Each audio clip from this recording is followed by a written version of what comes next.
cleaned out this quarter berth, and I came back in and did a test on all the connections on this panel here. Let me see if I can turn the light on and get a little bit more light on it. There you go. Anyway, yeah, I had some parasitic loss somewhere. I didn't know where it was coming from. It plagued us on our shakedown. We were probably pumping out about a half of an amp all the time, and I couldn't figure out where it was coming from. Probably more like 3/10 of an amp. Well, I found out that my autopilot back there, even when on standby, draws about a half to 3/4 of an amp, and if you turn it completely off, that little sucker back there still draws about 2/10 of an amp. Didn't realize that it was going to draw that much. I thought maybe a negligible amount for keep alive so that you could turn it on and off. But 2/10 of an amp is very unacceptable. Got to put a switch on that. Anyway, disconnected all the connections from the bus there. I'm going to add another bus in too. That's inadequate. And I checked each one of the amperage on each one of the connections with things turned on and off.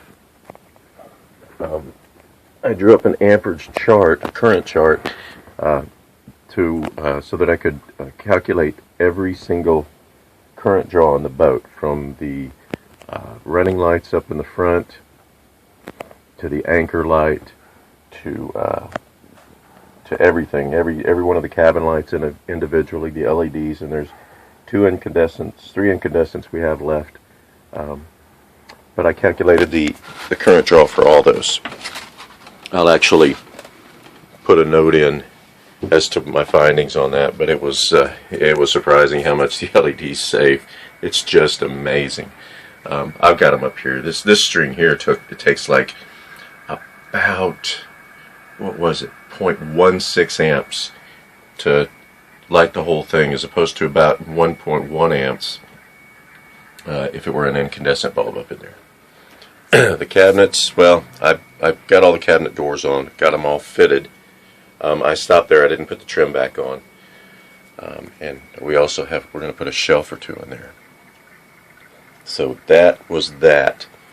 I need to find places to get rid of all this, but while we're working on the cabinets and various things, it's kind of difficult.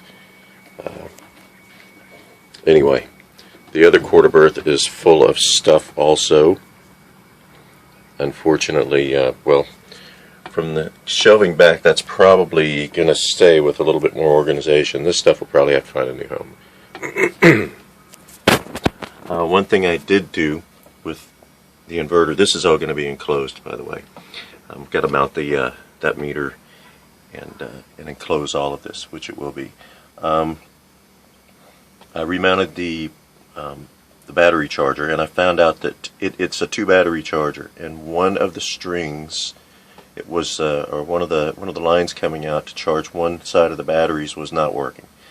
It's dead, and it's making the whole thing shut down. When I disconnect it, the other side charges one of the batteries just fine. So I've got all the batteries in the 2 banks hooked up to the one side of the charger. Have to replace the charger. I mounted the wind generator regulator back there. I've got some cleanup work to do there. I actually had my ammeter tied into the solar panels to watch their charge rate, and it turns out I'm getting about what was expected. Here's a really cloudy day out. The solar panels are pointed the opposite direction, and I'm getting a half an amp out of them. There are four 15-watt panels, so we got 60 watts. So that's not bad. They're doing what's expected, only I need a lot more solar. I've figured that out.